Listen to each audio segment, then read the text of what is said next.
Hello, hello, hello. Welcome, everybody. Yay! Great to see some of these faces I haven't seen for such a long time. Fantastic.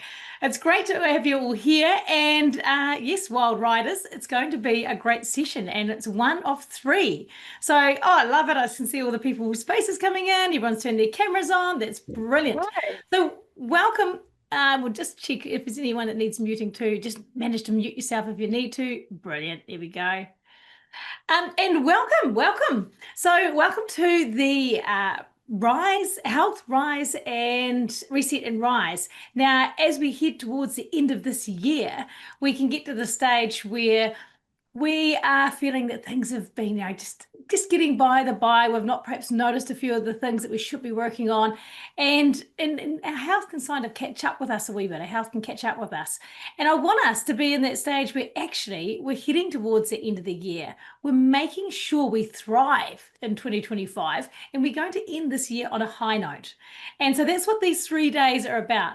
Now, I'd love you to tell me in the chat, please. Yeah, let's do it. It's health, reset, and rise and end this year on a high note. So I'd love you to tell me, please, whereabouts in the world you are coming in. Put it into the chat so we can get a wee idea of everyone who's here and where they're from today. And you also might want to grab, we're going to put in the chat today a wee workbook that we're going to be working on through the next 3 sessions. So we're aiming for around an hour. We're going to go through this workbook and start to really hone in on what health means to us and get some clarity around that. Make sure that we're hyper focused on it and that we are ending this year on a high note. And that way you'll find that by the end of this session, you'll have a better understanding of why health feels so hard sometimes, because we get into that mindset where sometimes we want to throw our arms up in the air and go, I just don't know what to do next. And health just feels hard. And so my promise to you is I want you to understand your why health is so important to you, and how to get it simple, what actionable steps that you can start doing to start seeing results in days. I want you to be sharing those in our Facebook group, and we want to be seeing progress in days, not weeks. No fluff, just real transformation and real insights. So stick with me for these 3 days. At the end of the session today, I'll have a fun wee tool for you to do, and it's only for those that are here live and only for those that stick through to the end. That'll be a great wee tool that you can work on before our next session. And our next session will be Monday, the 1st of September, and it's 8 p.m. New York time. And you can use this tool that I'm going to give you at the end of the session over the weekend and just see how it plays out and start to get some of that clarity, some of those habits honed in, and just have them be part of your day-to-day interactions. Now, let's be honest. Now, where have we got? Let's have a wee look at where everybody is coming in from. Let's go to the chat here and bring up the chat. Let's have a look.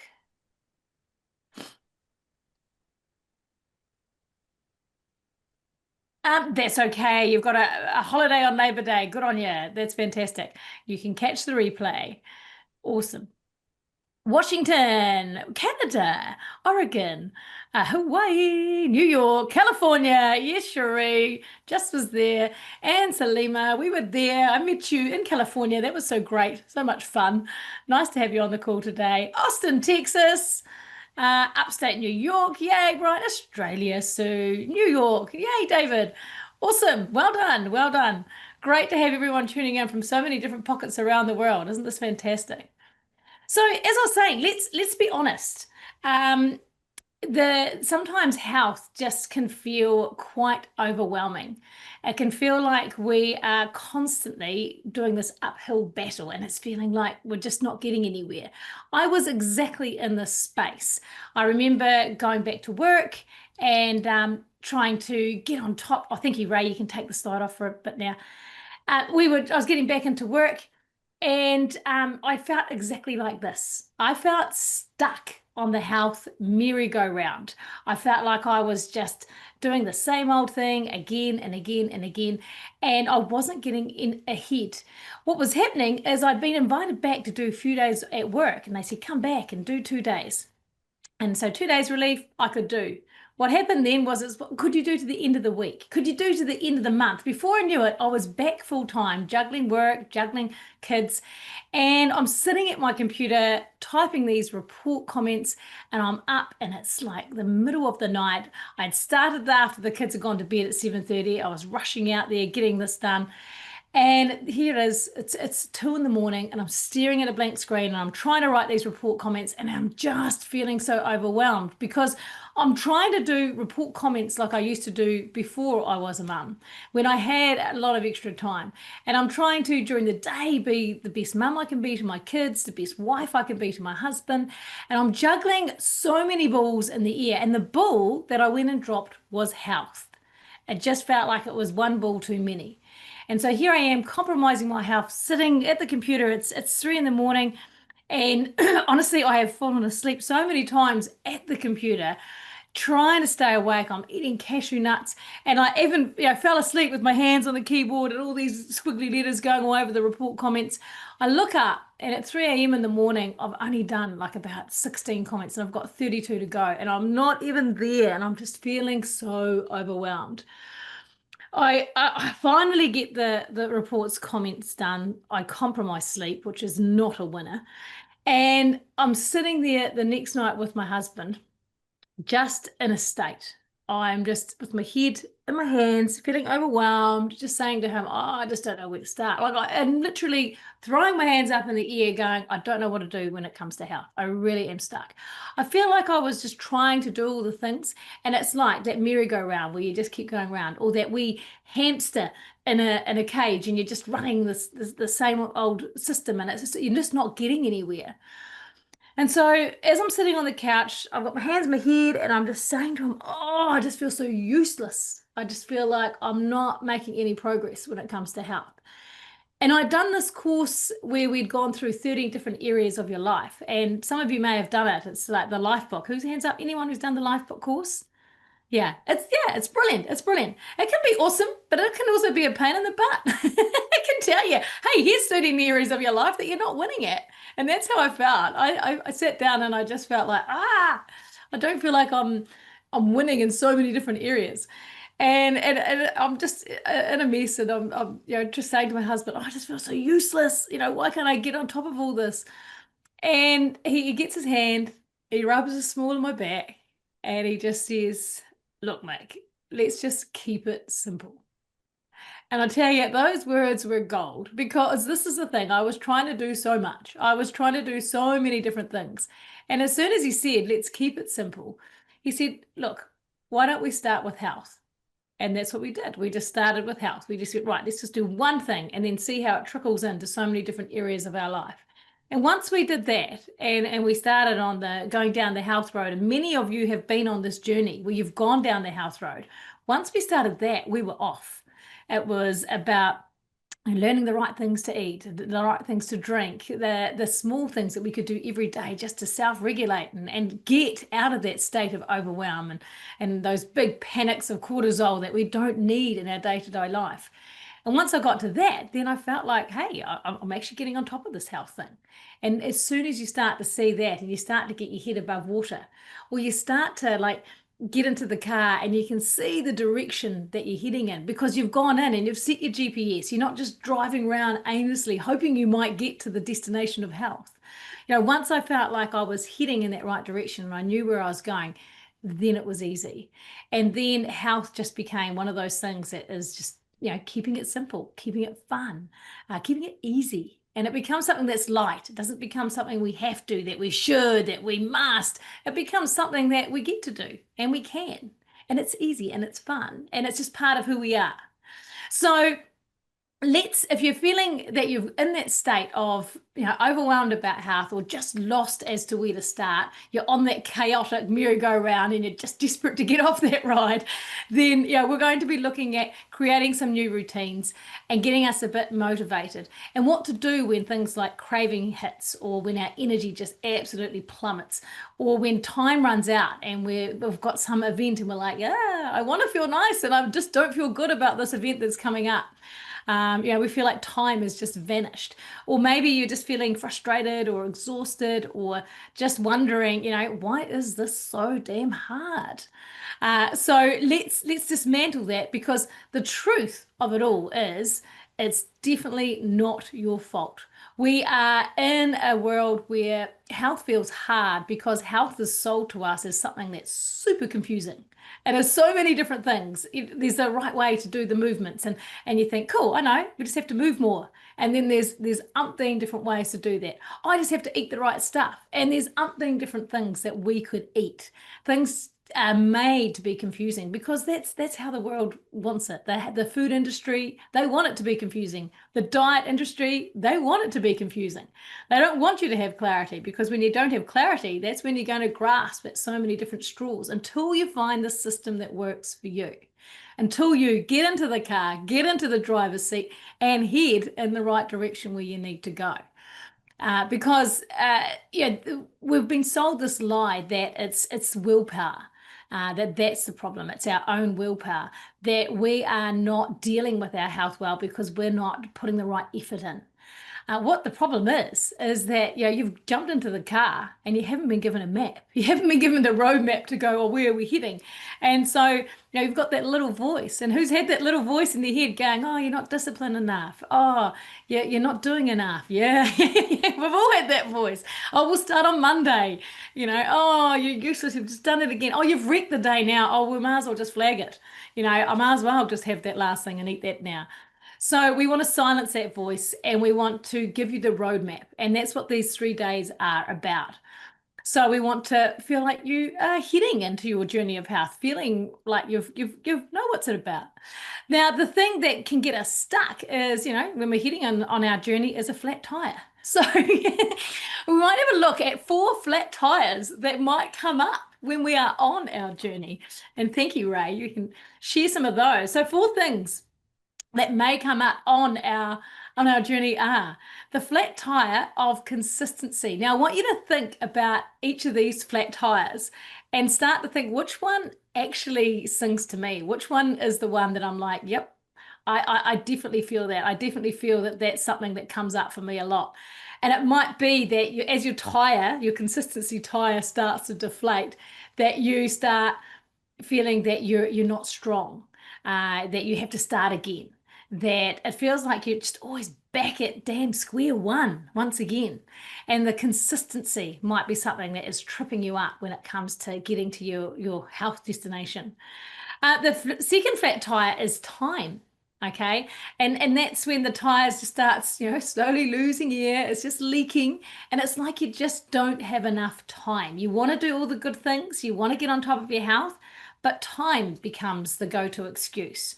And it's just masking that deeper issue of integration. It's not a scarcity thing. It's just working out the fine-tuned ways to get it to be part of our day-to-day life, where it doesn't have to be this big thing that we make it.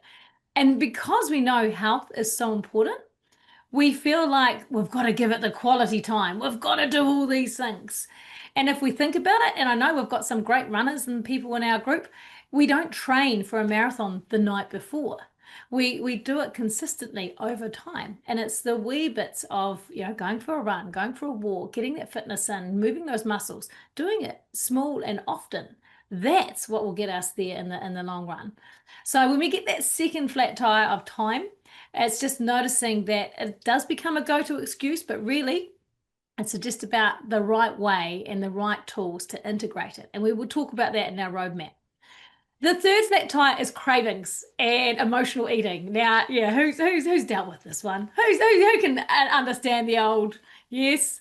Okay, let's share actually in the chat. What are some of the cravings that are some of the things that come up for you when it comes to cravings? Foods that come up that you're just like, man, all tires are flat. Okay, Brian, we're going to put you in the pit stop and get you sorted. Love it. So yeah, share in the chat. What are some of the cravings that are coming up? Yeah, chocolate, ice cream, yeah, popcorn. Yeah, we feel like they're the good things. Isn't it interesting? I was reading something about popcorn the other day, and often as a mum, you'd think, oh, that's a healthy snack for kids, and then went down the rabbit hole of the lining that they put in those popcorn bags, and how butter and the salt, and then like think about it. Yes, Samala, if we Salima, sorry, if we put popcorn in a bowl with no salt, no butter. I mean, really, what does it taste like? Those polystyrene kind of balls, doesn't it? It doesn't, that squeaky kind of stuff. There's actually not a lot of taste there. It's the fat, it's the salt that actually makes it attractive. So yeah, these are the things that come up. Chips, exactly. All these different cravings. And so these different emotional cravings, and when we get in that rabbit hole of emotional eating or craving, again, that's another slow tire leak. They just creep in. It's not like a bang or a pop. They just slowly start to derail our efforts, and we start to get off track, and we've been derailed.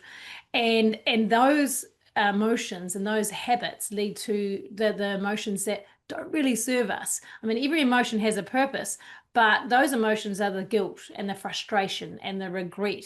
And let's say on a scale of 1 to 10, give me a number, when we're in that emotional state of regret or guilt or remorse or disappointment or frustration, 1 being not so motivated, 10 being super motivated. How motivated are we to make change when we're in those particular emotional states, when we're feeling frustrated? Give me, yeah, good, yeah, nice. Yeah, a 3, a 1, yeah, a 1, exactly. No, we sit there, don't we, in the self-pity and the frustration and the guilt. A 2, yeah, exactly. It's not highly motivational stuff, is it, to make change?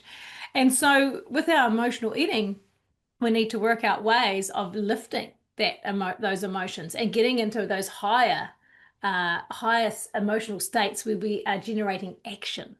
And when we lift ourselves into those higher operating systems of those emotions, that's when we start to make the right decisions and get on track. Yes, yeah, and we crave more. Totally right, Sheree. I know.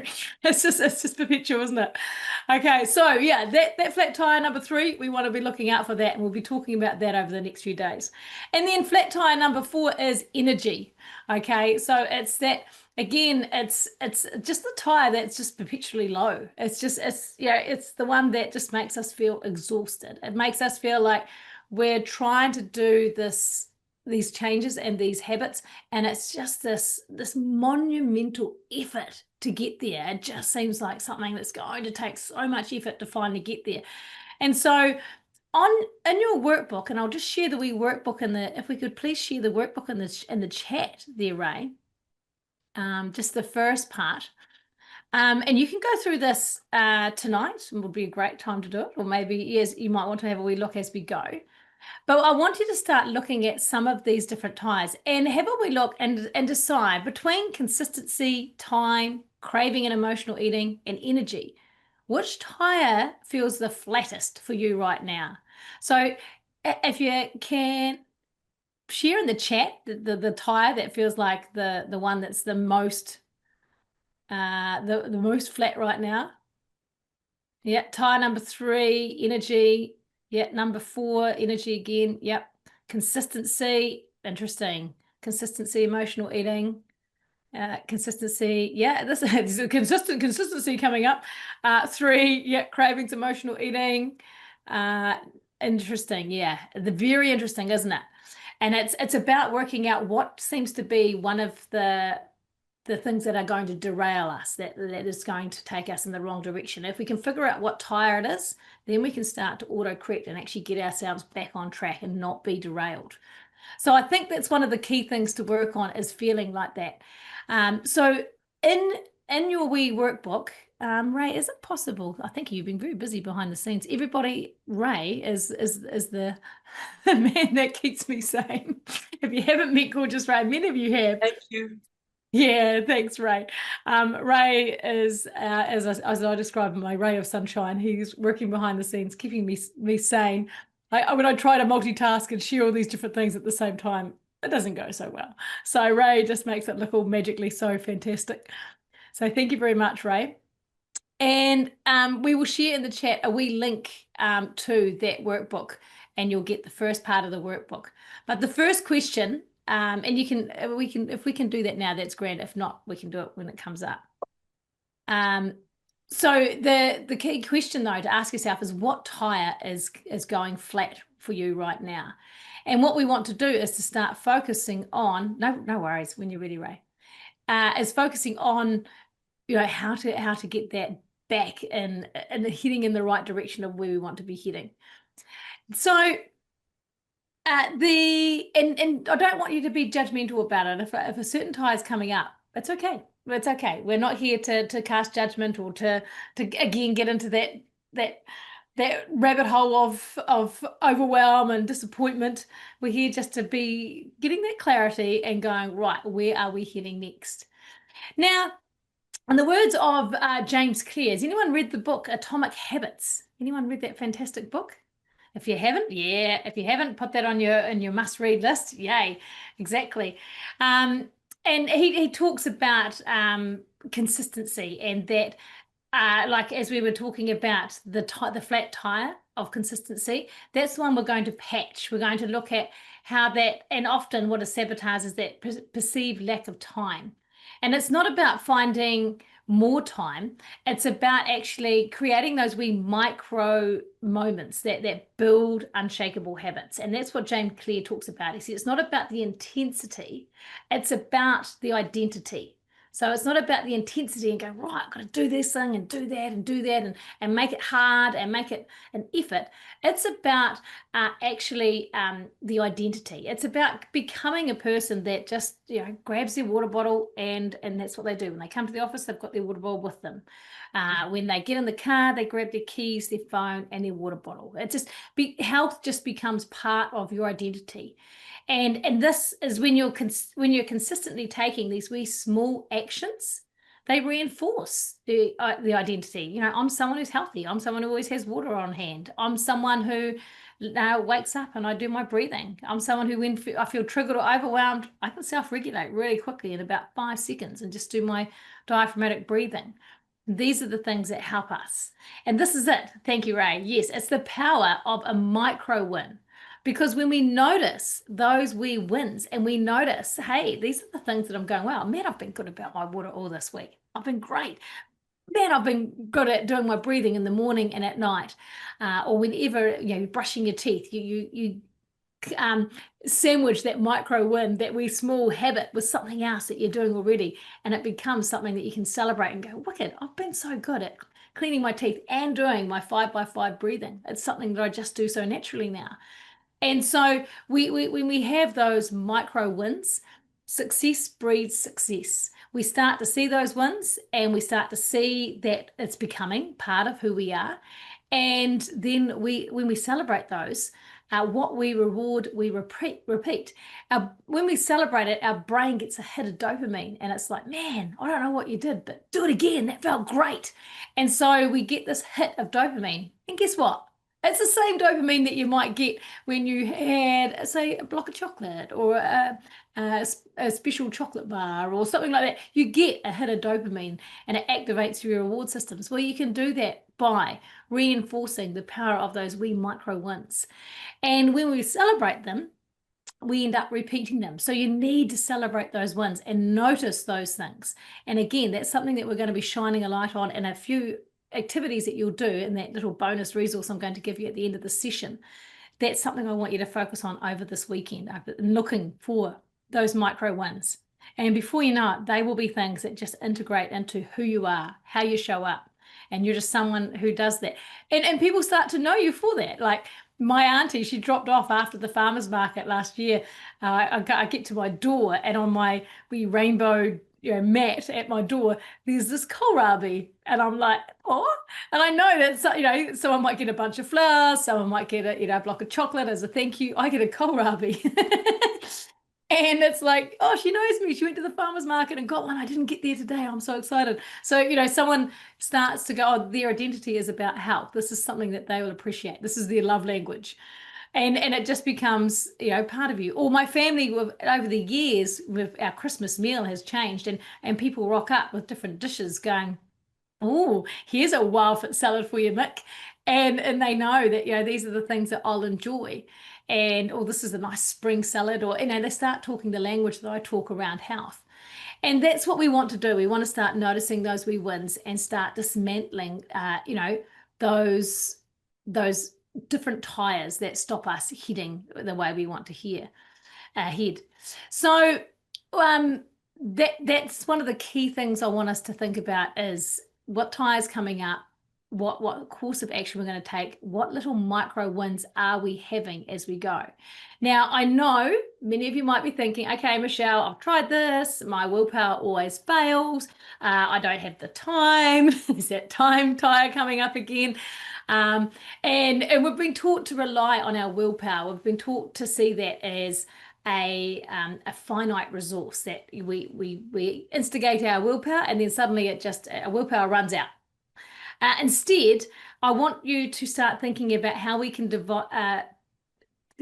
design our environment for success, what we can do to set up our environment so that we're winning, so that we are stepping into those easy, fun, simple habits that are just, part of our identity, those healthy habits that doesn't have to be tricky for us.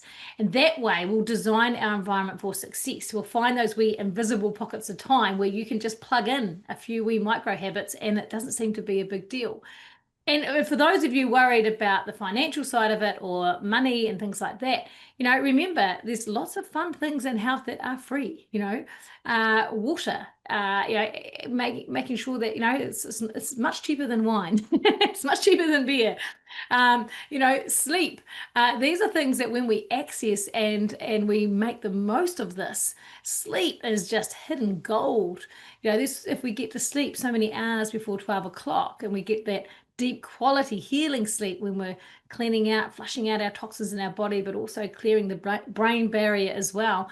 When we get that high quality sleep, that can have great rewards in our weight release, in the way we show up in our mental and emotional capacity. It can also just help us feel more emotionally balanced. And that, is a free resource. Walking is free. We don't have to sign up to the gym and the latest different things. So just noticing those things, that investing in your health now, it does save you money in the future because you are not focused, you're focusing on self-care now, which is a fun thing to focus on, rather than being forced to focus on healthcare later on. And that is an investment, that is an expense. At this stage, these are things that we can easily solve.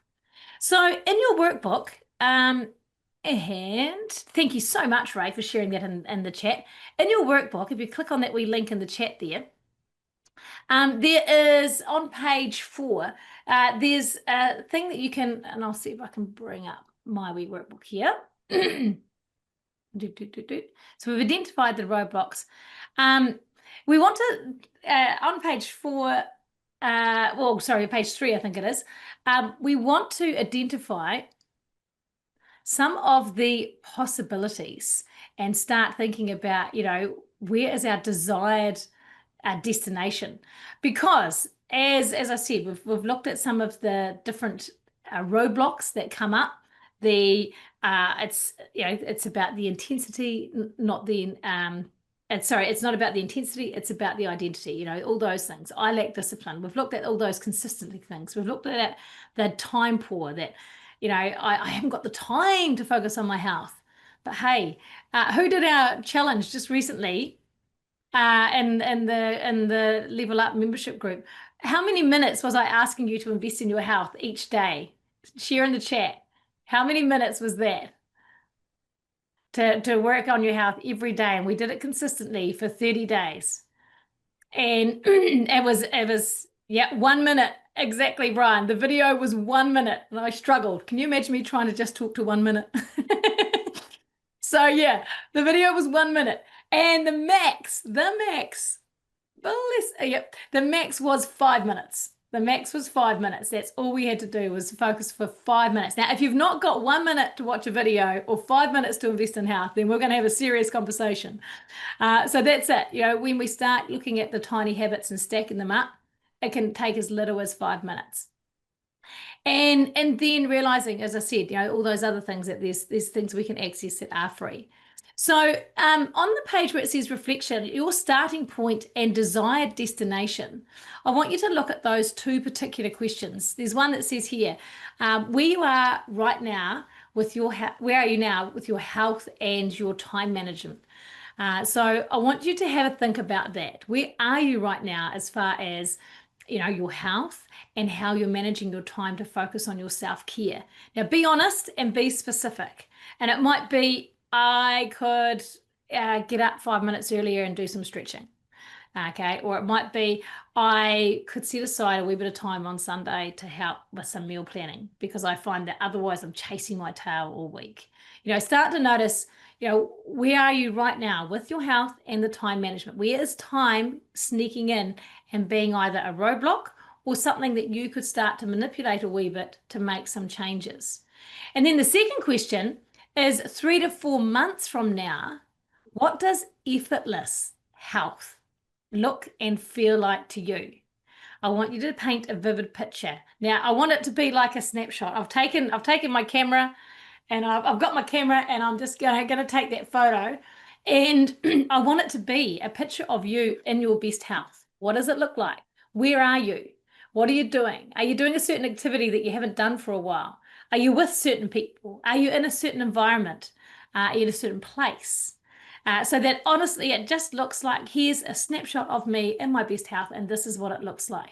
And that way, we've got a clear vision of the direction that we're jumping into this car and we're heading to. We've got a roadmap. That's my destination. And when we've got that destination locked in, it's going to be easier to get there because we're going to start to see the signs on the road. And that way, oh, look, it's starting to get greener. Oh, I'm nearly at the woods. I love being out in nature. But we're starting to think of where we're heading. So if you can just take 1 or 2 minutes, and if you haven't got the booklet or you're having a bit of trouble with it, I'll drop the questions in the chat here for you. Here you go.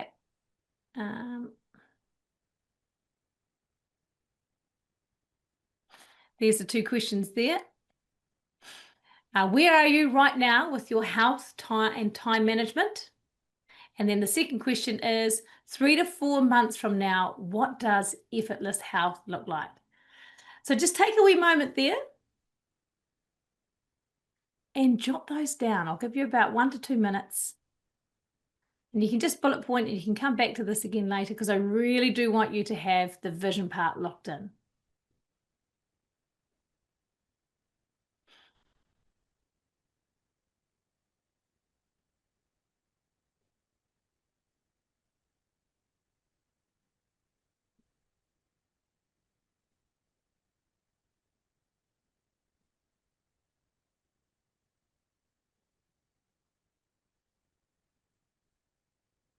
Awesome.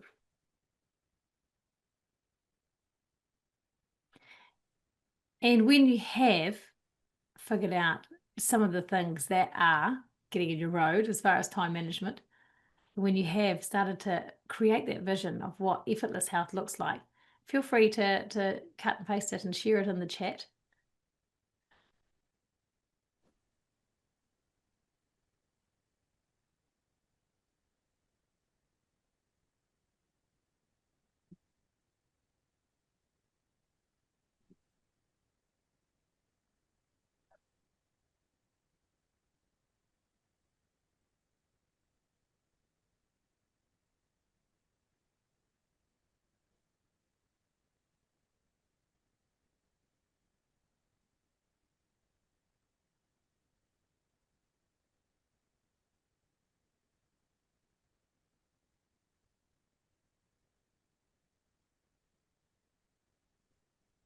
Nice. I love it. Yes, it's cool, David.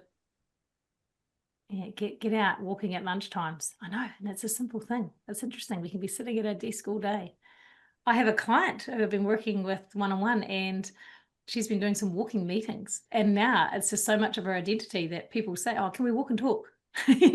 Because they know that she loves doing walking meetings. Because she was finding, I'm just getting stuck at my desk all the time, and this is frustrating. But pretty much after being consistent and just going, someone saying, you've got 5 minutes. And she was always like, oh, I'm busy. But then she was like, that's not the best message to be sending. She's like, yeah, I've got time. Can we walk and talk? And then it just became something that she started to do. And it's so important in our day-to-day life when we're in a lot of these desk jobs where we need to just get away from our desk. I was presenting to a huge group of heads of police in all different areas. The head of the CIA, the head of the detective squad, the head of the armed offenders, the head of police. And I was sitting around with all these leaders around a table, and it was pretty intimidating. I was like, oh, I so wanted to talk to these leaders and get, reach these change makers.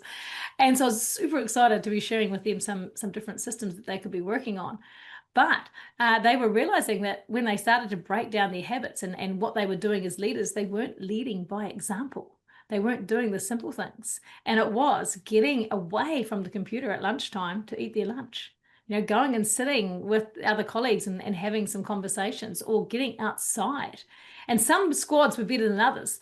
Those that were in the search and rescue, they were the ones that would get out. And also the detective teams, they would get out at lunchtime and go for a run or do something, because they needed that to balance out the heaviness of what they were dealing with day to day. So sometimes it's just getting away from our screen and just doing a small thing, exactly like you shared in the chat there, David, is just getting out and going, cool, I'm just going to get out and not eat my lunch in front of the screen today. Exactly. What else have we got in here? Effortless health is good meal planning, non-reliance on snacks, daily gardening. Yes, Helen knows that gardening is being in nature is her superpower. Where are we? Dorothy, busy schedule, feeling overwhelmed and stacking habits, but working on it day by day. Yes, I love this.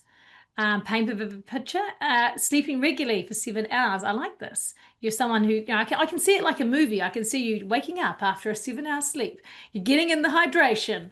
We've got that lovely daily morning and afternoon sun. We're getting out and setting up our cortisol at the right time of the day and getting our circadian rhythm kicked in by just being out in the sun for 5 minutes at the beginning of the day. You're out there in the afternoon, getting in the afternoon sun, again, getting that vitamin D and getting all those happy hormones. And then you'll find by the evening that everything's kicked in for a great release of the right hormones at the right time, the dopamine, then the serotonin and the melatonin, and all those sleepy hormones that we need. Nice. And all the clean eating. And that's it, Dorothy. It's cool. I can almost see like, a day in the life of Dorothy. That's brilliant. Not the Wizard of Oz one. Okay, we've got don't feel like you're eating well. Busy is the reason. Cool. I love that you've identified your tire. There, well done, Brian. That's the one that's going flat for you at the moment. Yes, and focusing on others, giving our energy away rather than focusing on ourselves. Isn't that interesting? Hey, who's been guilty of that? Especially the mums and the grandparents. Yeah, we learn as women too. A lot of us, and males, but a lot of us as women too, we get stuck in that nurturing role. We were happy to nurture others, and it makes us feel good. But we forget to nurture the nurturer. If we don't look after ourselves, that's when the wheels can literally fall off. And that's what happened to me when I went back to work, and my car just like basically lost the wheels. It was just not going anywhere. Okay, brilliant. Okay, so well done. That's an excellent. You've done some great work on that. Fantastic. So I want us to start thinking about the possibilities. Okay, so imagine having a system that just leads you down the path. You know exactly where you're heading, and you know what the next logical step is. And this roadmap just provides little wee unwavering directions on the next steps, things that you can effortlessly just achieve, and so that you get there with this lovely, sound peace of mind. Many of us, though, unfortunately, believe the lie that health requires this immense effort, this immense struggle, this consistent struggle, and deprivation. We get stuck in this mindset of, well, if I have to be healthy, I can't have my favorite things. What are your favorite things? Are your favorite things some of those snacks that you think you enjoy that then give you the joint ailments, or that give you that that big sugar crash? Is that your favorite thing? So it's trying to notice when some of these things come up and going, what is it that what is the lie that I'm telling myself? Because the truth is that this wild roadmap, that'll take you in the step-by-step approach, and the truth can honestly be effortless. It doesn't have to be about doing more. It's about doing the right things in the right order. And then with that system, then you're just tuning into your biological programming. We're working with all those biological programmings that are working in the background, that have been running our system for thousands of years, that we don't realize are coming up. Can anyone give me an example of a biological programming that is actually sometimes working against us and we may not even be aware of it? Anyone think of a particular programming that our body's running this program in the background, and it does it, and before you know it, you realize you've got yourself down that, and you're like, oh, I didn't realize I was doing that.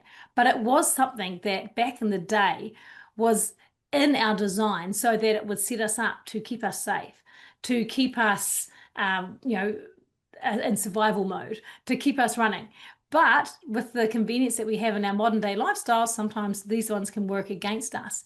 So the one that like springs to mind for me is who's gone to the movies and got popcorn? Who's gone to the movies and thought, yep, I'll order the popcorn? Yep. Who's got to like the bottom part of the popcorn and you're just eating that last bite or two, and then you're suddenly like, oh damn, it's gone. And you didn't realize that you've already eaten the last bit of the popcorn. You might notice the first bite, the second bite, as you're going through the popcorn, you get to the last few bites, you're like, I can't even remember eating the last part of it, or it's already gone. Or that last swig of your coffee, and you're like, you go to, oh, it's not there. Damn, I didn't realize I'd finished it. Now, this is the automated eating that kicks in. It's a biological programming that runs in the background all the time. And so when back in the day, it worked for us because we would find a bush with a whole lot of berries and we would be out there, hunting and gathering, doing all those things like I've done with the Hadza. And we've done exactly this. We find a bush, we find the berries, everyone's eating, they're making the most of it. Or we find some honey and everyone's, making the most of it. But we get into this automated eating, and it's a survival tactic so that we could do that and automate our eating, but actually still be looking on alert for any predators and keeping ourselves safe.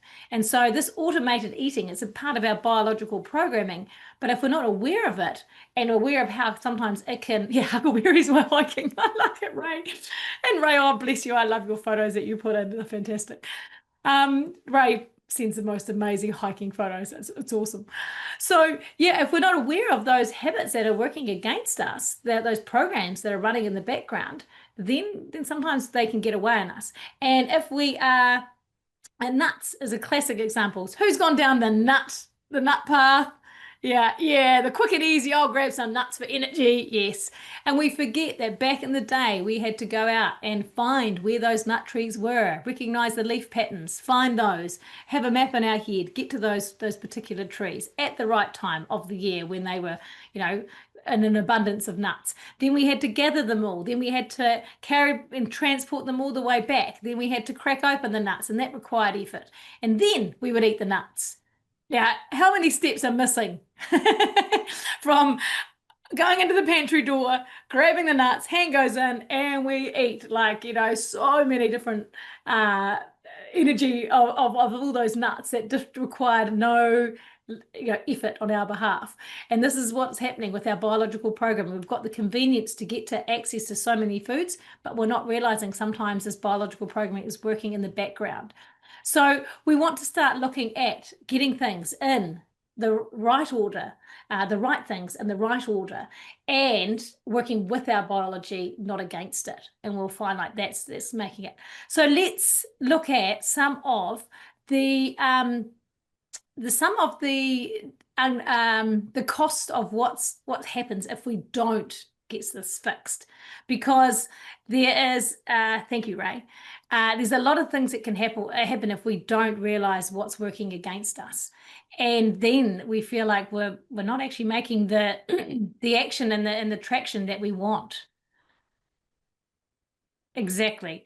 So the true cost of inaction. What are the tangible consequences of making a change in your health and habits right now? So there's a real cost of staying stuck. What happens if we don't fix this? And what happens is there's certain limiting beliefs that come up. And the limiting belief that might come up, I'll just go to grab a bit of water, hang on.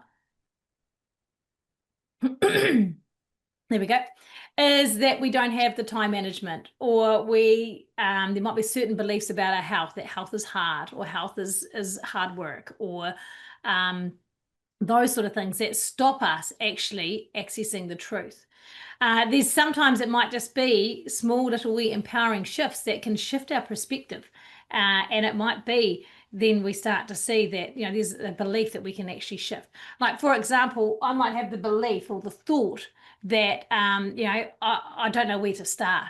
Health is just too complicated. That could be my belief, my limiting belief that's in the background. And because I have that limiting belief, then the words I say are, health's too hard. I just don't know where to start.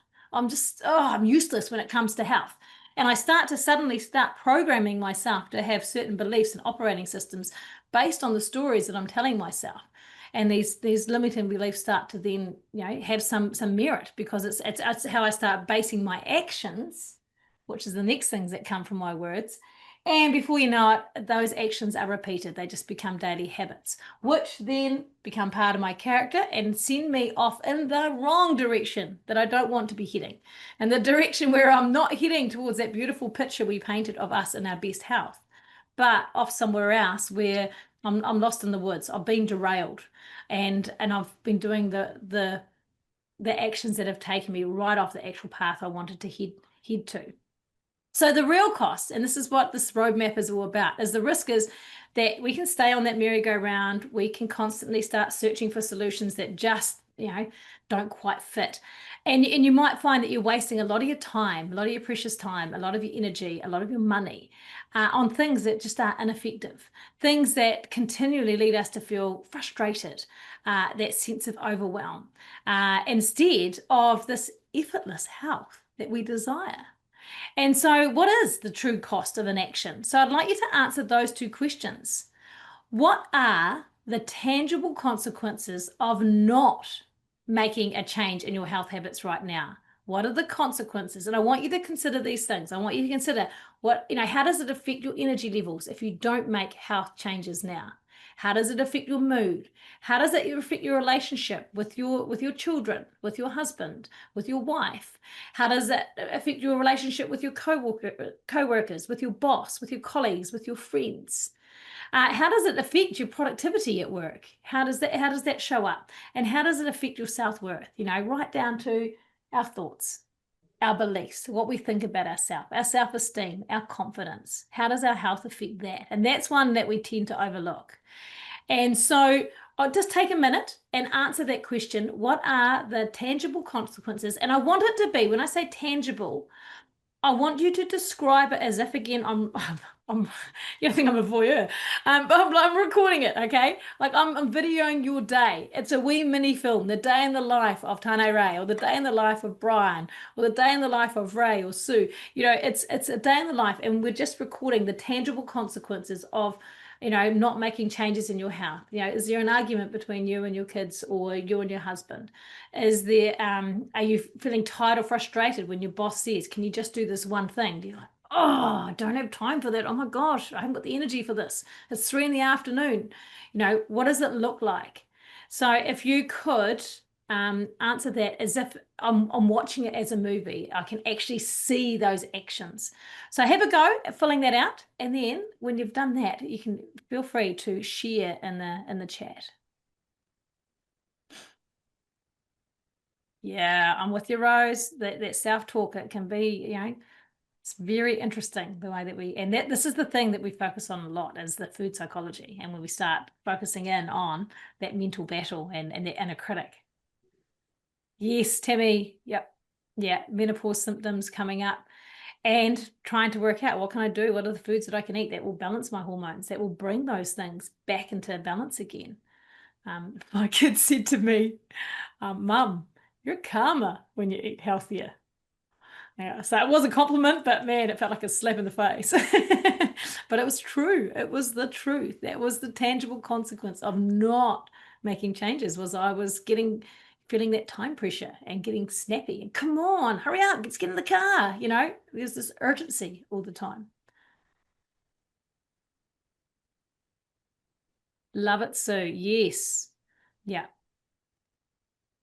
Tangible consequences as can be withdrawing from those activities that give us so much joy. We start to think, oh, well, I haven't got the energy to do that, or my ailments are playing up, so I'm not going to go to particular classes. And then all those beautiful ladies, at water aerobics, they miss out on your joy. You're the social butterfly there, and they need that. So this is the thing. Yeah. And then we realize we're suddenly not showing up in our daily life before we know it. Yeah. Yes, and we underestimate just how much that sense of connection, that's a huge pillar of our health, and we can talk more about that later too. Yeah. Bloated, tense, exhaustion, disappointment. Yes, Helen. Yeah, brilliant. Yeah, lethargic. Yeah. Oh, Rose, you're so talking my language. Oh my God, that 3 p.m. thing is real. Yes. Gosh, you get to the staff room after 3 p.m. It's like you just been hit by a truck on the as you're traveling. You just feel like and it's that 3 p.m. crash, 100%. Yeah, and it's just that need to grab something. The before you know it, the whole inner dialogues around I just need something, I'm so tired, I just need energy, I just and then we get into that inner dialogue again. Yeah, great guys, you are doing some fantastic work here. This is brilliant.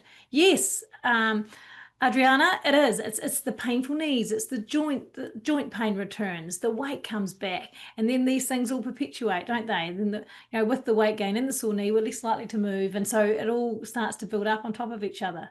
Cranky, brain fog. Yeah, great. Well done, team. You're doing the good work. Okay, so how has the stop cycle affected your belief in yourself? How does it affect not only our thoughts, but our self-esteem, our confidence? How does it affect our ability to achieve lasting change? What emotions? Go and list the emotions that it stirs up. So just take a wee second to fill that one out.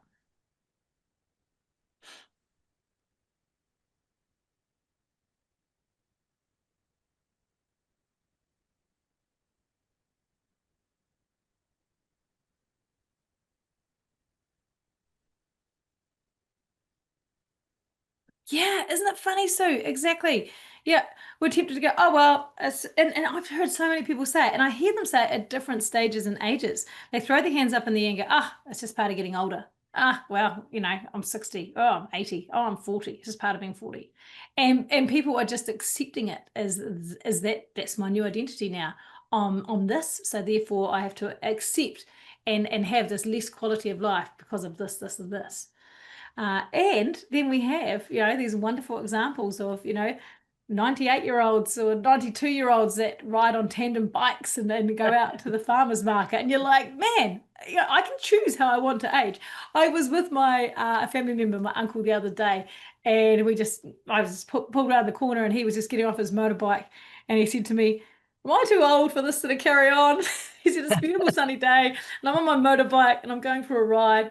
Am I too old for this? I said, oh my gosh, dumb question to ask. No way. I said, no, once we start thinking like that, yes, that we are old when we start. There's no hurry to grow up.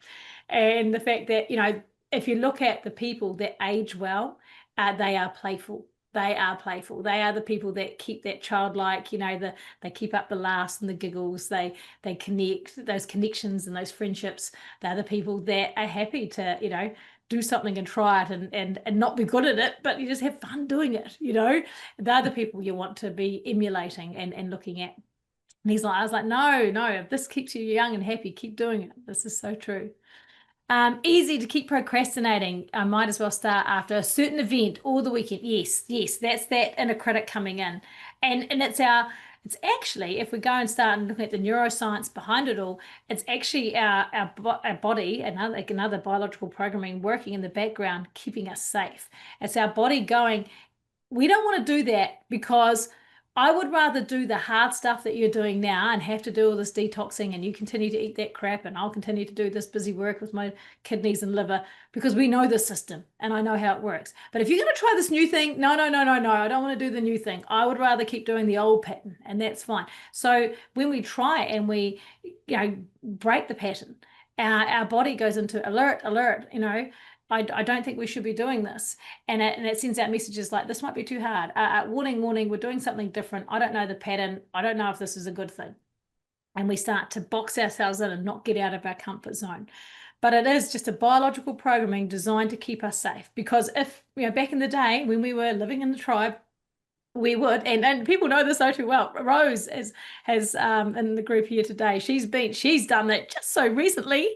My mum was over with the Hadza tribe, the last of the world's hunter-gatherers.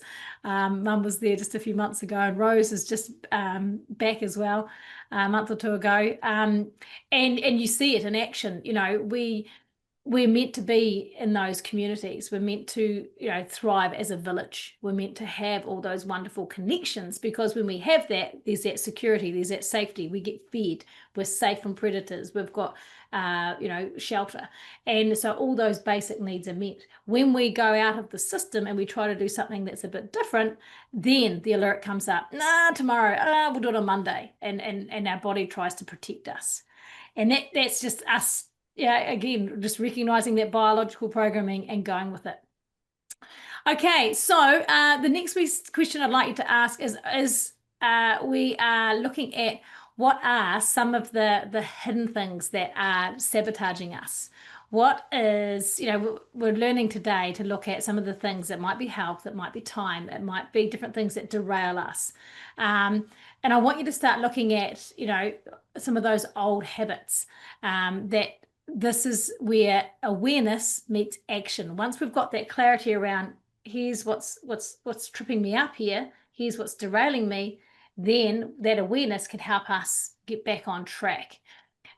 So can we just have a wee look at, and in the booklet you'll see the identifying the hidden factors that seem to be something that are stopping you getting in good health. Okay, it could be laziness. Yep. It could be this tomorrow thinking. It could be just yeah, share in the chat, write a list of them. What are some of the things? Bad habits. Yep. It could be not seeing results. Exactly. So we don't get that momentum, doesn't kick in, and then it becomes effortless. Yeah, it could be the weather. I know it sounds ridiculous, but it could be the hot temperatures, the rainy temperatures. I mean, I've been in groups where someone's like, I'm just not getting out for my walk because it's been rainy. And then I've got another person saying, oh man, I can't wait till we have a really good frost, because then I can walk on the snow. You know, she was doing that. She was shoveling her snow each day. So sometimes those things can, yeah. So we want to notice what are the 1 to 2 hidden factors that sabotage your health and time that you've uncovered today. And I want you to be really specific. Constant grazing. Yep, because we're too tired to eat properly. I love it. So the lack of meal planning. That's it. You start to go to the source. Okay, so it's not having my meals planned. It's not coming up with a variety of foods. Maybe it's eating the same things all the time. You've got it, Helen. That's it. Yeah, exactly. Poor self-talk. Yes, Rose. Man, isn't it interesting? We wouldn't talk to our worst enemy the way we talk to ourselves. You know, you might look in the mirror, look at the parts of your body that you're not excited about, and just go to town saying what you think of them. I mean, you'd never talk to anyone like that. I'd never talk to my kids like that, or my husband, or my mum, or my auntie, or a close friend. But we can do it to ourselves, because it doesn't really matter. I didn't say it out loud, so it didn't really matter. The fact that we thought it, that's enough, because the thoughts create the words that create the actions. You know how it goes, all that. But when we think it, they become the basis of our beliefs. And this is where the food psychology comes in, is it becomes the way that we are programming, that we start to run on. And it's really important, because sometimes we just actually have to hit Control Alt Delete and delete some of these old programmings, and just going, actually, that one's not serving me. It might have served me when I was 5, but now it's not. Yes, Adriana, brilliant. These wee beliefs that start to creep in, these habits, these thoughts, is I just need something sweet to finish the meal. And it might have been something that we go back to, and this is what we do too in our when we start to do a deep dive, we look at timeline jumping and going back to, okay, so when did this belief come about? Was this the thing that, you know, after when I was 5, if you eat all your the good stuff, then you can now have something sweet for dessert? You know, is that where that belief came from? Is that where it came from? All this tomorrow, you know, I'll start thinking about it tomorrow. Yeah, it's interesting. All these different beliefs that come in. You've got it. That's cool. Okay, so I want you to identify one precise moment an old habit is triggered for you. So it might be the sitting down after dinner and you need something sweet to finish the meal. Or it might be when I sit down to watch TV, I feel like I need a snack, you know, like the chips or the popcorn, like we talked about earlier. You know, I grab the chips. And just one precise moment. It could be an old habit that you know, once I get to my desk in my office, I'm there, and I just haven't got time to go for lunch. I'm too busy. And before you know it, you're sitting and you're eating your lunch at your desk. And because we're eating like that, we're not chewing our meal properly, we're not getting all the nutrients, our body is not really digesting the food very well because it's not absorbing it because we were, on autopilot. And we're not being mindful, and our body's not getting the best of the quality ingredients, and we haven't taken a break. Our body's slowed down our metabolism because we've been sitting for so long. So identify the one precise moment that an old after lunch snack. Yep, awesome. Yeah, eating at your desk. Yeah, for me, Brian, I was the opposite.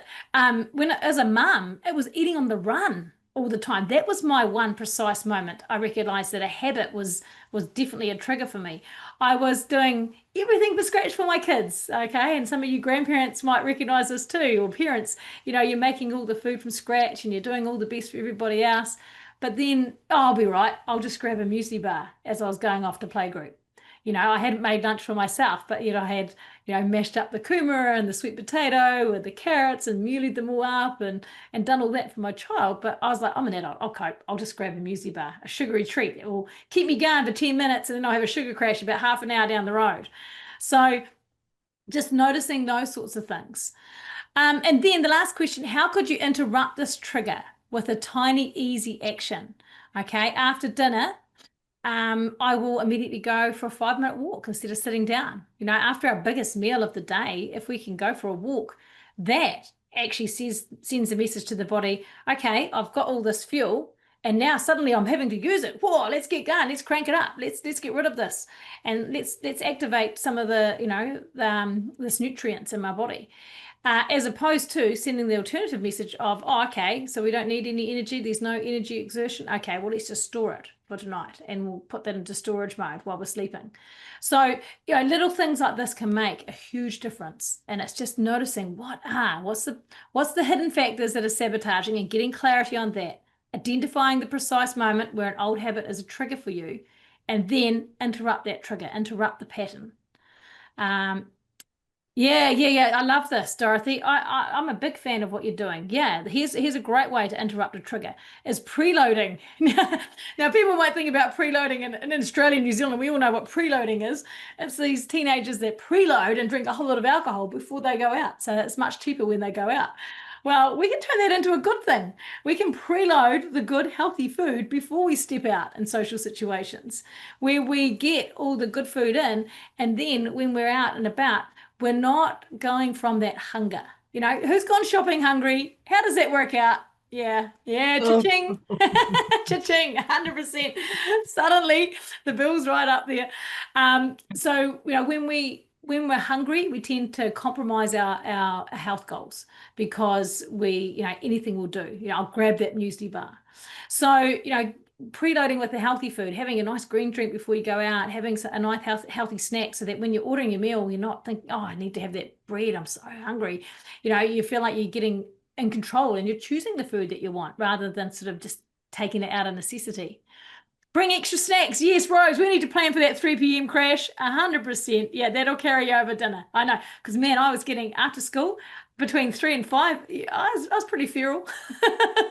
There could be a feral time where, if things weren't going well, I could easily just get a bit snappy. Yeah, I was getting hangry. Yeah, 100%. Healthy snacks always available. You've got it. You've got it, team. You've got it. This is good. Okay, cool. So, I want us to have a wee look at, so you've got those questions. If you haven't had time to go, has everyone had enough time to do it or does someone need more time? And that's okay. If you need more time, I will get you to work on that over the weekend because I really do want these things locked in and these little things filled out because each day we meet for these 3 different sessions, we're going to be building on this. So if you can keep ahead and make sure that you've taken the time to fill out these questions, this will be gold. You'll have your roadmap before we finish. It'll be fantastic. And that way you feel like you're identifying with clarity. What is the things that are tripping me out? What are the things that I can do to get back on track? And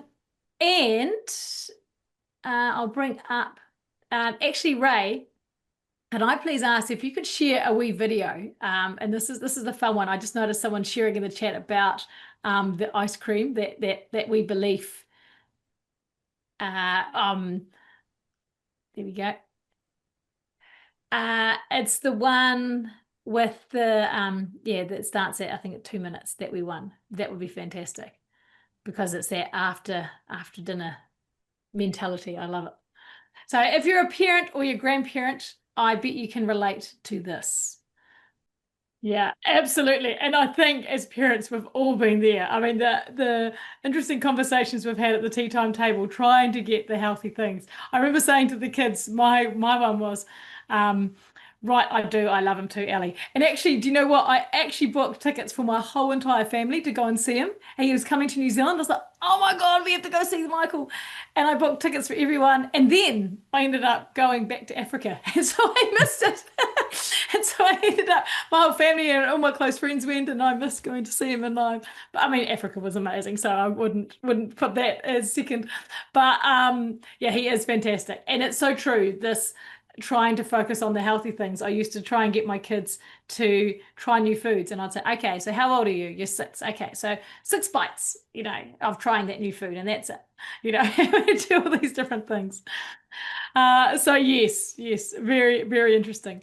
Thank you, Ray. Ray has just shared in the chat there the workbook for session 1. So if you haven't managed to cut and paste that particular link, make sure you've got that with you. But it is interesting, this whole notion of I need something sweet as a reward for doing the hard work of health. I had the green, so now I can have the sweet treats. Or this, constant battle where we feel like health is hard. Health is something that we have to do. Health is a must. You must eat your greens. Who was told that as a kid? Who was told about the poor kids in Africa that, would love to eat the food? We all had it. And so this is this mentality that sometimes we look back at our past and we go, oh, this is where this belief began. And yeah, it may have been cool when I was 3 or 5 or 6, but does it suit me now that I'm, 56, 46, 86? Does it really serve me anymore? So it's starting to tune into those. I'm laughing at the comments. No, you're welcome, Sue. Happy to oblige and for kicking the butt. So your homework is, and I would like you to have a wee look at this, is just looking at finding those tiny little wins, is looking and we thank you so much, Ray. You are on form. So this is your mission until we meet again on Monday, 8 p.m. New York time, Monday the 7th, is Monday the 1st, sorry, is to go through and to share your new tiny wins daily in our Facebook group. So if you're not already in our Living the Wild Fit Lifestyle Facebook group, you can take your camera and take a photo of that, and it'll bring up a wee link when you take the photo. And then from that there, you can go to that Facebook group and then request to join, and I'll get you in there ASAP. That's my camera. And that way, yeah, I'm sure many of you are members of our Living the Wild Fit Lifestyle group already. If you're not, you can always send me a message in Messenger and I will send you the direct link as well. So I want you to find some daily wins and I want you to share them. Why do I want you to share them? Good question. It's because I want other people to see that health doesn't have to be hard. Health doesn't have to be momentous. Health doesn't have to be this big, huge mountain that you're putting the accelerator on and you're trying to get up this hill, okay? I want it to see that, hey, these are wee things that I noticed on the way. I looked out my window as I was driving along and, hey, here's a win here. And I looked out my window this way and I saw this win. And it's just something that's part of our journey as we're traveling along. It's just something that makes things easy. So I want you to notice those wee wins and just share them. And it might be, hey, walked out the door, had my water bottle today, yay me. That's all it can be. It can be a photo of your water bottle or a photo of, a picture in your diary of how many water glasses you've had that day. It might be just did my breathing. Every time I'm going to the loo, I'm doing my breathing. Every time I'm cleaning my teeth, I'm doing my breathing. And there's a reason why we get you to focus on these micro wins, because these micro wins become micro habits that become part of our identity. It's just part of what we put into action. and share them in the Facebook group. Okay, I'll be going in there and checking. And if you've got any questions following up on this, ask them in the group there. I'm happy to answer them. So that'll be good. And this will be our meeting space in between our 3 sessions. And then I want you, and for all of you that have stayed to the end, you troopers, we're going to give you a cool momentum tracker. It's a story momentum tracker. It's a special bonus just for that you're going to receive. There's wee bonuses at the end of each session. So you can download your momentum tracker and quick win planner. So this is just a way to, and you can take that link there. That link's not going to be shared anywhere else. It's only for people that turn up to the call. So come and grab your momentum tracker and your quick win planner. And that way, over the weekend, you can start to put that in action and you can start to see those wee wins. And you see them, once we start to see the wins, we don't have to exert the willpower. It just becomes natural momentum because we get a hit of dopamine and our body goes, I don't know what you did, but that felt good. Do it again. And so we get the next hit of dopamine. And before you know it, health isn't this heavy thing. It's not something we have to do. It's something we get to do. And the natural momentum is there and it just becomes easy, simple, fun, effortless. And that's the way we want it. It just becomes part of who we are. It becomes part of our identity. So let's work on that. Let's make sure that we are noticing those wins and that we're putting those wins and we're celebrating them and anchoring them in. And then it just becomes part of how we show up. And it keeps us heading in the right direction towards us being in our best health. So I'd love to do, so everyone's got that link. Fantastic. Awesome. That is great. And next week, when we are meeting on Monday, the 1st, at 8 p.m. New York time, we will be looking at, in our next session, we'll be looking at busting the myths, busting the big myths. So there are lots of things that keep us stuck when it comes to health, but I'm going to look at 3 particular myths that keep you stuck. And making sure that we can get past that so that we're not getting, stuck in that head talk, all those thoughts and words going around our head, creating the wrong actions. But we fine tune it and we start to go, oh, actually, let's bust that myth. That's not true. Why would I operate my health based on those sort of things? So yes, as I said, next session is busting the big myths, the 3 health myths that keep you stuck. And there's probably 3 that the general population operate on. And it just keeps people stagnant when it comes to health. It stops them making change, or they make the changes according to these myths and nothing's happening. They've got the same problems again and they're not heading anywhere. So we'll do a deep dive into that in session 2. And as I said, each session builds on each other. So please take that wee little session 1 workbook, go through those, do those activities if you want to go into a bit more depth. But you'll find that you definitely make some great, you'll see over the weekend, you'll start to see those micro wins and share them in the Facebook group. I'm keen to hear them.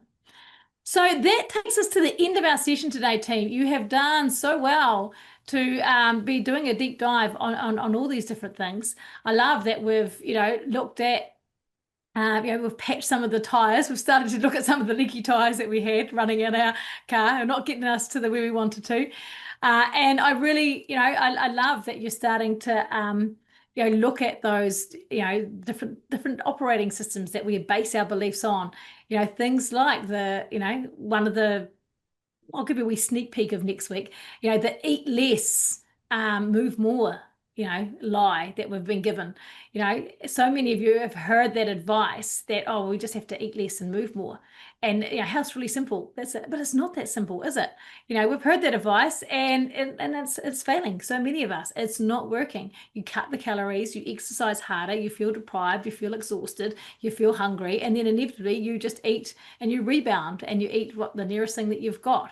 And then we blame ourselves. I've not got the discipline, and that advice just keeps us stuck. And it's just fundamentally flawed. It's not actually, we're working against our biological programming and it's just not working. We're not designed to work against that. We've got to work with it. So we've got to understand that biological programming and then work with it and make it work for us. The truth is, and we'll talk a bit more about this next week, is, to do a deep dive into that. and start to go, okay, that's oversimplified. It's actually a harmful myth. You know, our body isn't just a calories in, calories out simple calculator. It doesn't work like that. We can't just ignore our hormones. We can't just ignore our blood sugar levels, our gut health, our evolutionary biology, which screaming messages at us saying, can you eat this way? I'm sending you a message. Are you listening? When we constantly restrict those calories, and it just increases those cravings. It just tells it tells our body the beautiful message, hey, store the fat, winter's coming, store the fat. We need it to keep going and to stay in survival mode. And it's not a lack of willpower. So we'll have a good look at going through all those and starting to make those shifts. Let's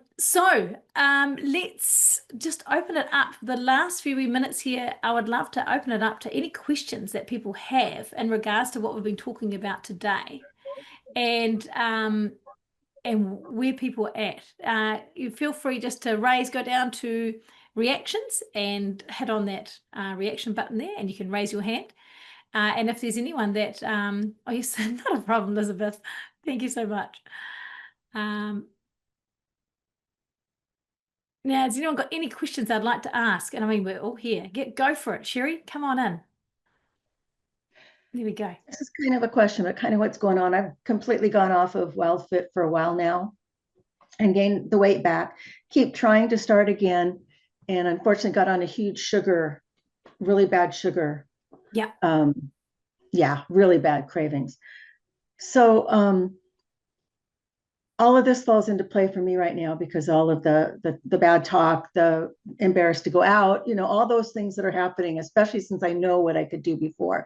Getting sick constantly this year, constantly getting sick. And that's been a part of the excuse.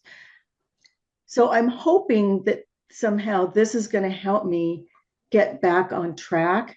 And the other part of it is because I did it so easily last time that I beat up on myself more, that it's not as easy for me to get back on this time. And I went through another class and couldn't even do it because I was sick all the time. Yeah, it's interesting, isn't it? And it's that, like, we've got that belief, and we've even got the proof that we've done it. We've got the great question, Sheree. We've got the proof that we've done it. We've got the proof that we got there. But we still go back to that other, but what if it doesn't work? Oh, but what if, we still go back to this old programming that's running in the, just behind the script, and we want to control, alt, delete that one and adopt the new belief. When I did this last time, these are the elements I got rid of. These are the things that work for me. What's happening is, and for a lot of us, and I love the way that you went straight to mindset, so big tick, that is awesome, is a lot of the time when we get those cravings, it's the gut-brain connection. So we start eating the sweet things, we get into a habit of that. What happens is our gut microbiome gets out of whack. Suddenly, the gut microbiome that's running the show and keeping us healthy and stopping us getting sick and all those things, suddenly these guys start dying off and the other guys start thriving, and they actually just send secret messages to the brain. Oh, hey, we need feed, we need to thrive, and they override the gut brain messages and say, oh, we need more sweet, and it becomes this direct line. And unfortunately, the more they start running the show, the thicker that neuro pathway becomes. And so then we're just hearing, oh, I need some energy. Oh, I need something to lift me up. Oh, I need some sugar. And so they're not even conscious thoughts. They're just this gut brain connection, and it's just this, again, this a system that's running in the background. So that's when I say it's not your fault. Like, it absolutely isn't. It's just that the gut microbiome's got out of whack because these guys have started trying to run the show, and these guys aren't thriving, these poor ones. What we want to do is starve these guys off. They can not be invited to the party and get these other guys to thrive. And so it's just these small wee changes that can do that. So you're right. It's about going back to that belief system, getting our roadmap sorted. And over these 3 days, you will definitely start to have a clear idea of what the roadmap will look like. And because you have done this before, you'll be able to go, oh, so I just need to do this. Oh, I need to plug this in. And it will start to feel a wee bit easier. And it'll be looking at, what worked in the past and rewriting these beliefs. And if the old story pops up, oh, but that won't work, or I won't be able to keep it off, or whatever. Yeah, well, that might have been a story in the past, but we know that with, this was success, that these guys started to thrive, usually in a few days. I think we'd always say it's like a magic 2 or 3 days. These guys start to thrive once we starve them off, starve the buggers off. Then we start to bring that equilibrium back into the gut microbiome, and then things start to get back on the happy track again. So yeah, it's just about being consistent. Notice the wins that you do, like notice the triggers, go through that we work those questions that we've done today. Notice the triggers, start finding those wee wins and just notice it. And I'm a huge believer in actually see I've said this so many times that people can answer me. Where focus goes, what's the next line? Where focus goes, da da da da. What's the next? Yeah. Yeah, where focus goes, yeah, you've got it. Where focus goes, energy flows. So if we are focusing on the good things, the things that are going well, we're going to see more of them. We're going to start building that self-belief. I've got this. I'm so proud of myself. It starts to perpetuate, and then it starts to, again, come out in our words and our actions, and everything starts to come out. But if we are noticing, oh, I'm sick again, of course I picked up that bug. Oh, I don't have the energy for this now. We start to, again, we get into the different vibration of energy and different vibration of emotions. And there's certain emotions that are good for us, even though we feel like they're bad emotions, they're good for us because they flip us into a state of action sometimes. But if we just hang out in those emotions like guilt, remorse, and what, we're not going to go anywhere. It's again, it's the ones, it's the twos. We're not going to get ourselves out of that place. So it's just about noticing the wins, even if they're small, even if it was, well, hey, I got up, when my alarm went off today. Yay me, I didn't press snooze 5 times. It can just be small. When we see people's wins, we're so used to seeing the dramatic, here I was this and now I'm this. And we feel like it has to be a big win before we can share it. And I'm saying, no, please share the little ones, because your little win might be the guiding light for someone else. They're like, oh my gosh, thank you, Cherie, for sharing that, because I've been struggling to drink my water too. And I know this is my problem. I know this is my trigger. And so when you do that, then things start to happen from there. Yeah. Any other questions? Yep. No, great question. Thank you for bringing it up, because I think we've all been there, haven't we? We've definitely all been there. Any other last minute questions before we go today?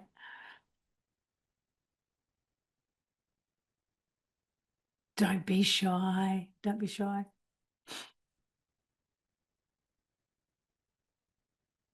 Rose, can I'm cool, and I'll ask you in just a sec. Rose, can I pick on you for 5 seconds? Can I bring you on? Rose and I are yet to meet in person, but we've been friends for a very, very long time. Rose, and I'll just ask you to unmute. So Rose, when people work with me and do a challenge and stuff, one of the schools that we really support is a school that Rose is a big supporter of. I went over to the Africa to spend time with the Hadza, and I met this beautiful man called Gasper, who runs this incredible school over in when we were over in Arusha, and he was gifted some land and decided to create this school, and it's fantastic, and it's all about feeding the kids the right food so that they've got the energy. One of the hooks of how he got kids to go to the school was by a lot of people were just, their kids were helping out on the farm. And he was like, well, if you send your kids to the school, I'm going to feed them breakfast. I'm going to feed them morning tea. I'm going to feed them lunch. I'm like, you're going to feed them? Oh, awesome. I'll send my kids to you. And this happy byproduct was amazing education. And these kids were getting fed the right foods. They were getting, beautiful environment. And Rose is heavily involved in this school, Arakiwa school, and but also with the Hadza. She's been back and forth, just like me, with the Hadza. Rose, I'd love you to share what is, some of the takeaways from what you're seeing, the connections of, getting back to our biological programming, going back to, living life where you don't know, who's the mum and whatever. Everyone's just looking after kids. There's all this, it could be the sister, it could be the older sibling. We don't know. Everyone's living, it takes a village to kind of, support each other and have that lovely sense of connection. What have you noticing that is coming up when you're looking at your house, to how we used to live thousands of years ago to how we're living now? What are some of the contrasts that you're noticing? We've lost this, or we've not got back to that. Well, I think we've definitely lost real food, and we're into the processed food or something quick. Let me go, even when I jump to nuts that are already prepackaged. And it's like, wait, I could buy decent nuts and package them Yeah. myself. Yeah. So, when we make the Hadza connection, it really is like what you hunt that day is what you're eating. What's available is what you're eating. And it does stop you. And so that's my biggest issue is get away from the processed and go with the real. Cool. Um, Yeah. and then Back I to the have to say, natural I'm all source. nervous about the real food because so many times you're getting, what's being sprayed on it or what's being pumped into it. So navigating that to me is so interesting because when you talk about Tanzania and being on the mountain by school, it's like there's this beautiful real food. There's broccoli and cabbage and spinach that you walk by going to school every day and you just want to sit down in a farm and just eat everything around you. And Yeah. it's real. Yeah. So I think to me, that's the big takeaway is go back to real stuff, real food. It might be, and that's my struggle right now. How do I make it easier to get the real stuff in and feel full from the real stuff or stop myself and say, I am full. I don't need to eat X, Y, and Z just because it's healthy or eat too much of it. Yes. So to me, those are such, things that I'm really, I want to say struggling with, but just that things that chew in my own head that I'm like, how do I make sure that I'm not eating too much of something, but enjoying a variety of healthy things. And at the same time, feeling full that I just don't turn to a crummy snack to fill myself up. Love it, love it. And it's so true. I think what you said there is just gold. It's about getting back to the natural source, eating as close to the natural source as possible. And knowing the journey of our food. Exactly that. You're going to love tomorrow's We Bonus giveaway, by the way. Or not Okay. tomorrow, the session two's We Bonus giveaway, because it's going to tie in so nicely with what you're just saying is, how do we, because when we eat the right foods, we find that we're not craving, that gut microbiome comes into balance. We're not craving some of those other things as well. But then it's I noticed this even being in the States just recently, the difference in foods from New Zealand to the States. And it's so interesting, the packaging of certain foods, when it's packaged in a product on a shelf in the States, it could be exactly the same product, but with completely different ingredients when it's packaged and put on the shelf in Canada or in New Zealand or in Australia. And it's all to do with our food regulations and what the government deem as, healthy, rates of certain things and certain. So that's when we get into the war of processed foods, it's just trying to work out, okay, so what is the healthiest processed food I can get here? And even some of the health ones, like the dairy-free, gluten-free, blah blah blah. When you go and read the back of the ingredients, and we'll have a look at this again. You're going to love next session.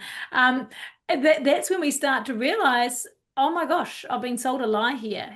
Some of these things aren't even real things. What is this? This is a gum that's made from seaweed that is just to make the texture more chewable, because when foods are softer, I'm going to, they've done so many studies that I'm going to actually eat more because I haven't got that crunch factor. So I'm going to eat more, so we're working against a whole lot of, chemicals that are put in our food, smells that are pumped into as we're going around the supermarket to make us buy certain foods.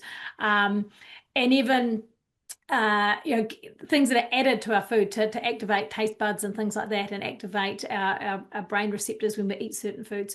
But they're not, a lot of them, as you say, they're not close to the natural source. I found one way to get around that was when I was in Santa Monica just recently, was finding those places where you can talk to, like the journey of the food is quite short, and it's like rocking up to the farmers market. I loved going to Trader Joe's. I was like, yay, I was like, oh, this is great. But rocking up to, I went to the Santa Monica Farmers Market on Wednesday. I was in heaven. Oh my God. I just was like a kid in a lolly shop. Like honestly, I just was like, oh, where do I go? It just was like streets upon streets, and I just was enjoying talking to everyone, enjoying the ambience, and beautiful African woman buying all her food, and we're talking about dates and stuff, and chatting to a chef about how to cook certain foods that I was never going to cook, orca or whatever. he's telling me how to cook it. But I just love the whole experience. But what it is all these different conversations around food, all these different ways of, oh, this is how you cook this particular food. These are good for this. Did you know this is great for that? Realizing the journey of the food was like one day. Those berries have been picked last night and I'm eating them on my plate. Yeah. They haven't been stored for days in a fridge or months. Sometimes in New Zealand we can get fruit that is definitely out of season. And so, when you're eating these apricots and plums that, well, these aren't recent because, that was way back in autumn, but you can taste it in the fruit. It just tastes, nothingness. Like you eat a plum and it's like, yeah, it's a plum, but it's not really a plum because it's been stored in a freezer.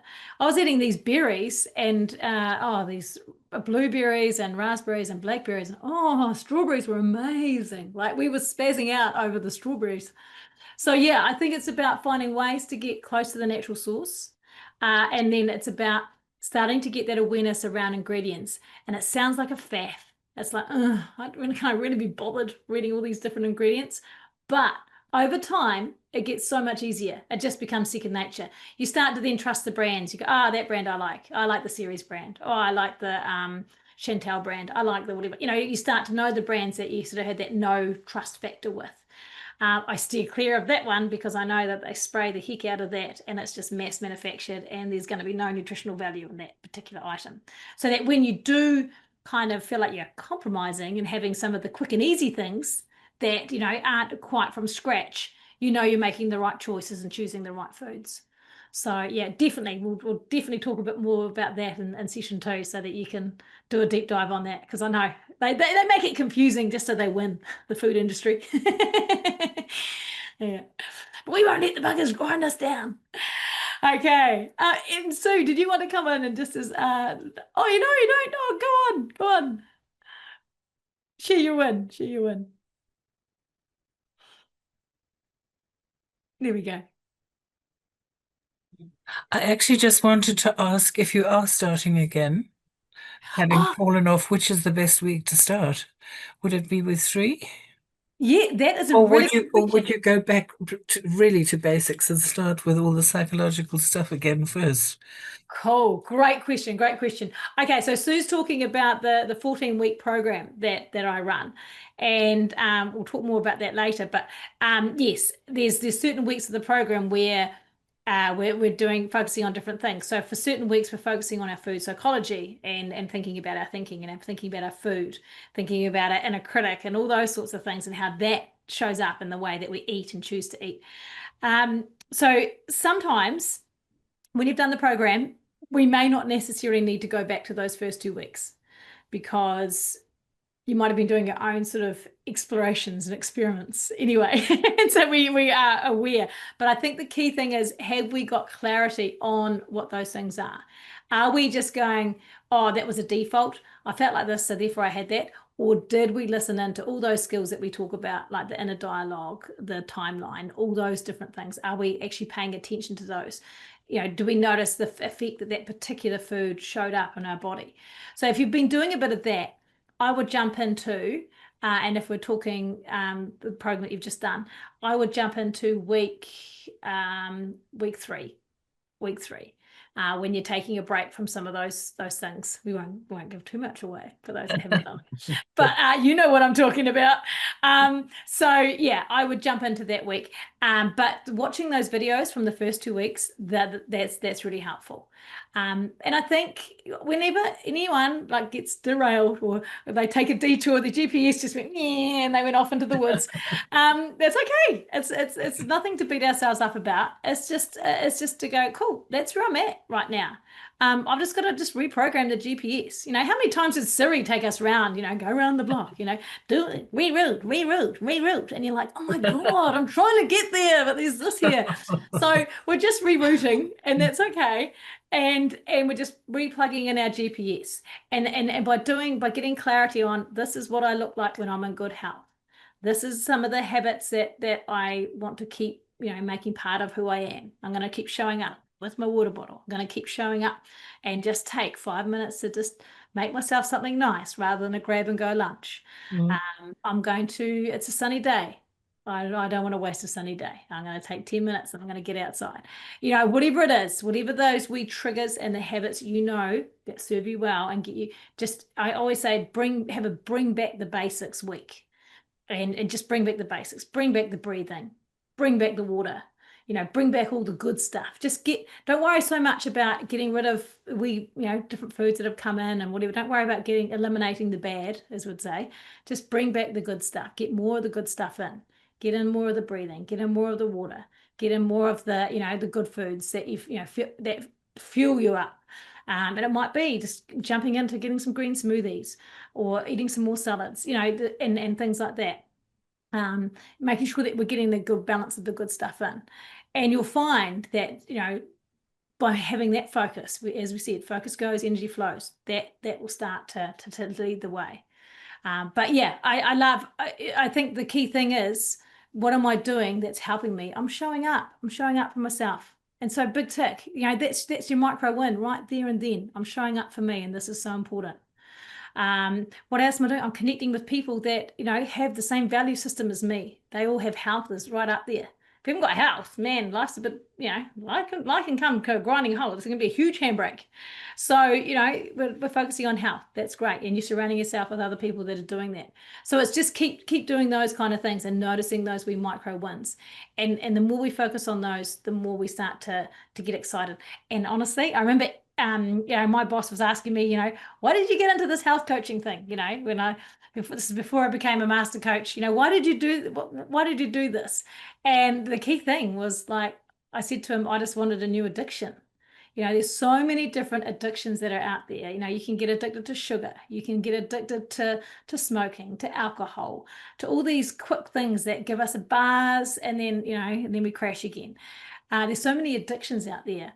But what I discovered was I got addicted to feeling good. Like I changed some things, I shifted some things around, I got more of the good stuff in, and suddenly I got addicted to feeling good. And I'm like, I'm not going to compromise this. I felt like I was sitting on the biggest secret. I was like, I'm going to tell more people about this. And when you get addicted to feeling good, then it just becomes part of who you are, how you show up, part of your identity, part of the things you do. You don't feel good when you don't have your water. You don't feel good if you haven't done some breathing or you haven't got out in the sunlight today. So you just start doing those things because they make you feel good, and that becomes our new addiction. And so, yeah, let's just keep going. Yeah, that's where we want to get. I'm with you. Let's get in the car and drive off to that destination. Feeling good town. Hey, well done, everybody. Thank you so much for your wonderful shares. Thank you for playing full out and being right on in with us today. It's been magic, absolute magic. If you're not in that Facebook, the Living the Wild Fit Facebook group, jump in there, make sure that you share the wins over the weekend, fill out that homework and get that going. And yeah, huge thanks to you, Ray. Thank you for keeping the cogs turning. He's the one who's like putting the petrol in the car, and he actually got the map for us. So thank you so much for all that you're doing behind the scenes. And we will see you all again on Monday, the 1st of September, 8 p.m. New York time. Bring your water bottle, bring your pen, bring your diaries, and we'll crack into session 2 and really get that roadmap taking us into the direction of destination health. So take care, and we'll see you all soon.